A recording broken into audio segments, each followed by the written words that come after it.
Hey, I'm Dr. Henry with TechStar Chiropractic, and I wanted to talk to you for a second about something we see a lot in our office, which is disc issues. So I'm going to go through a little bit of anatomy and talk to you about a couple of different kinds of injuries we see, just to give you a little background on how you may hurt the disc in your low back, which is the most common, sometimes referred to as a slip disc or a herniated disc. And so what a disc in your spine is it's the gel-like cushiony material that sits between the vertebrae. On an x-ray you can see it here. So if these are the bones, this space right between these bones is the disc space.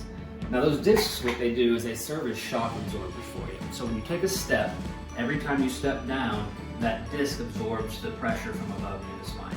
What happens as we age or as we sit too long and degenerate is that those discs can become compressed and dehydrated.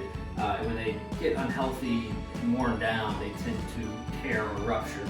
And so what that is, your disc is made up of an outer band of cartilage called the annulus, and that annulus, or that outer fibrous band, over time can start to wear down, and then you have this center material called the nucleus. And what happens with the nucleus is that over time it can push itself out. As you can see on this x-ray right over here, this person has a wedge in their low back where one vertebrae is seated at a different angle than the other, putting a lot of extra pressure on the disc space right there. So if you're looking at it on a model, that's what that looks like, where this vertebrae is putting a lot of pressure. Over time, if that pressure stays there long enough, it can eventually herniate or bulge that disc material out and hit the nerve running right behind it. That's when you start to see things like sciatica, which is pain running down the leg, or just generalized low back pain. The way we approach treating those kind of things is we try to take the pressure off of that disc and then provide enough opportunity for that annulus to heal back around where the herniation occurred.